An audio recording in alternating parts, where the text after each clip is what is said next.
Good morning. Thank you, Pinaki, for the nice introduction. I want to take a different twist. I think we heard about litigation in India, especially with IP-related topics and also licensing aspects. But I think it's more important we need to create IP, and I want to focus more on those aspects, at least from the US standpoint, but I think that should be same in everywhere else.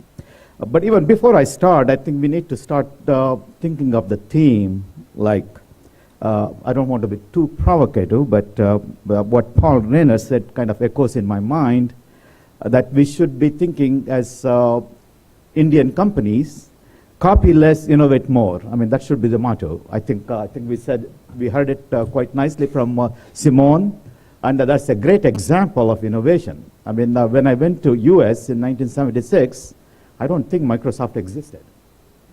I mean, the same goes, actually, like Pinaki mentioned about my background, I'm more versed in pharma sector.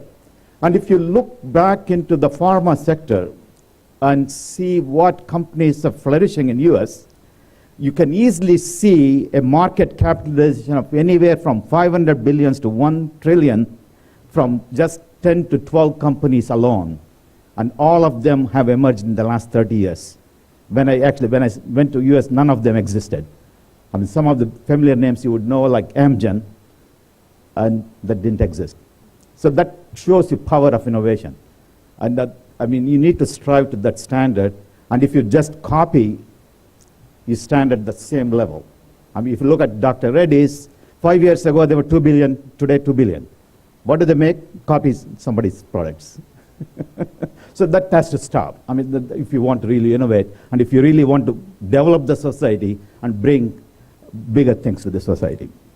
So that's my kind of message. Again, going back to my previous company, Sanofi, I mean, that's again the same story there. I mean, innovation, I think, I mean, like Simon said, innovation was part of the game. And I mean, even the licensing people or the technology people would be well versed in IP because that was our job as an IP department.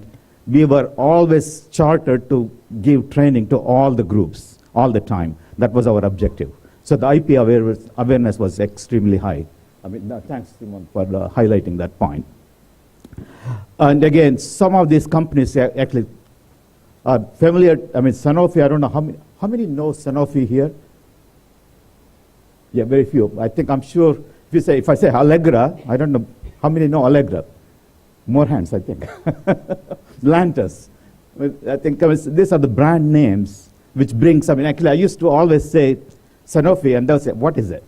And so, oh, do you know Allegra? I say, oh yeah, oh, that's the company you work for. So those are important factors you need to know.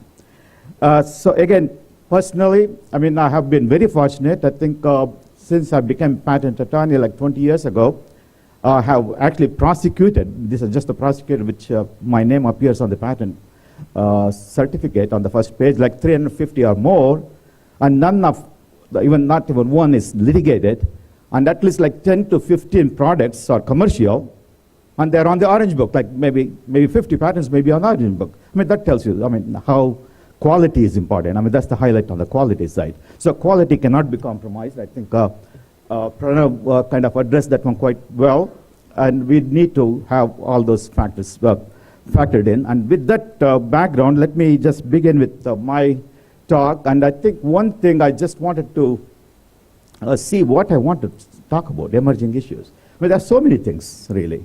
And the one aspect I wanted to talk about on the patentability, I think Harnik is sitting right in the audience. I think he took my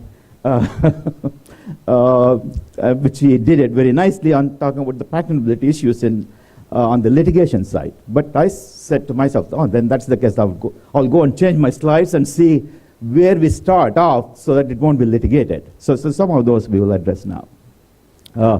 Again, I just want to put this disclaimer to make sure that this doesn't reflect any of the views of my current employer or past employers. I just wanted to go at least on some key considerations on the AIA, which some of this may be still reforming, especially we saw that on the patentable subject matter, which I'm not going to touch on, but more on the legislative side and the statutory side, we will cover some of those.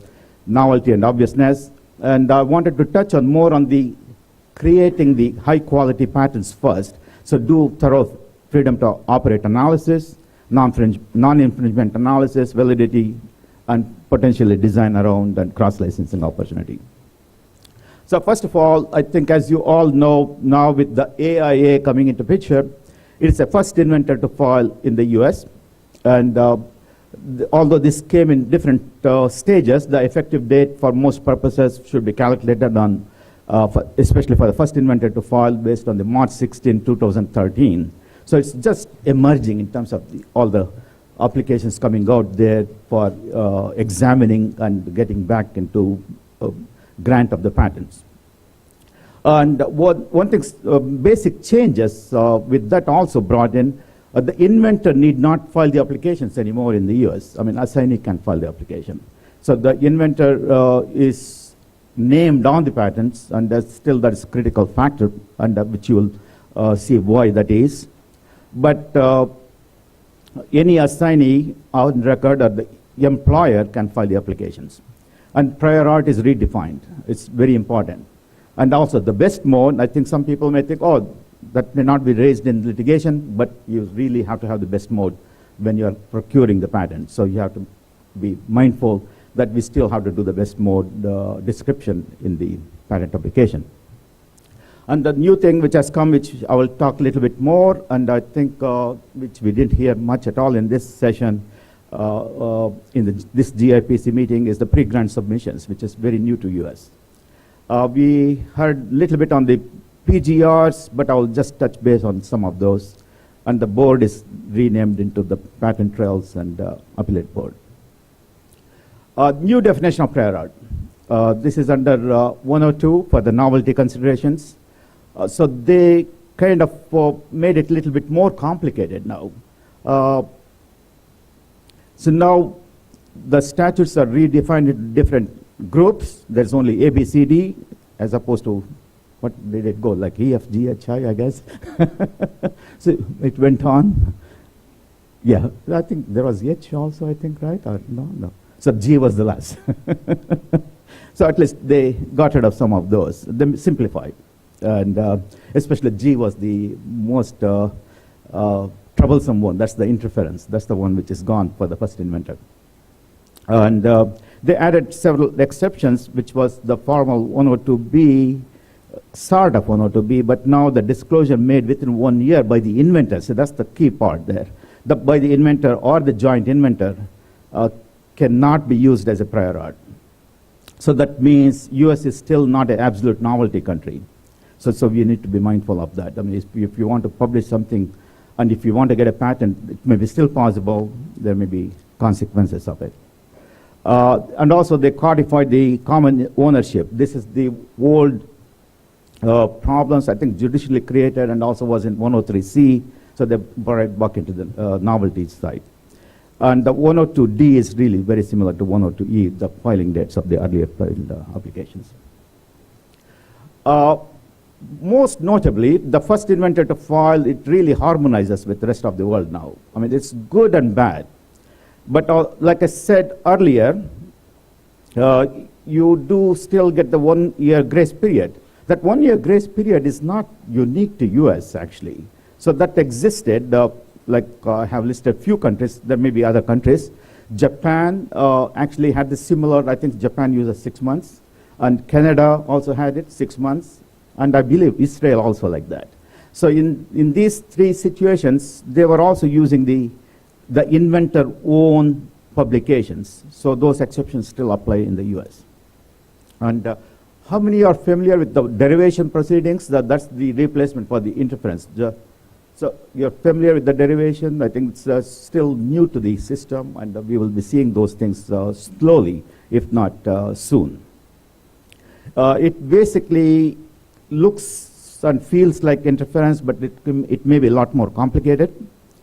You have to file a petition before the US Patent Office. And I think I have a slide. Let me go through that one first. And you have to file within 1 year from the publication or the earlier application, and the results are determined by PTAB. And also they introduced the prior user rights, which was introduced to the AIA for the business methods. Now it applies for all of the applications. Okay, so it's more about the derivation proceedings. Again, you have to look at the timelines. It has to be filed on or after March 16, 2013. If any applications filed before March 16, that means March 15th, it will still go under the old interference practice. So the US patent attorney's job will be made extremely hard on this one, both by the prosecuting attorney and the one who may be handling the interference and the derivation proceedings. You have to do both. I mean, that actually basically means the interference will at least be there for a long time, and then the future will be on the derivation. And any institution of the derivation proceedings, it is not appealable. It is, since it is a petition to the director of the USPTO. And PTAB, like I said earlier, determines if the named inventor in the earlier application derived the invention or not, and based on which you can have the result in terms of either nullify the patent or add inventors, basically correcting the inventorship. The adverse decision on pending claims is final refusal of the application or cancellation of claims, depending on what is under dispute. And also the US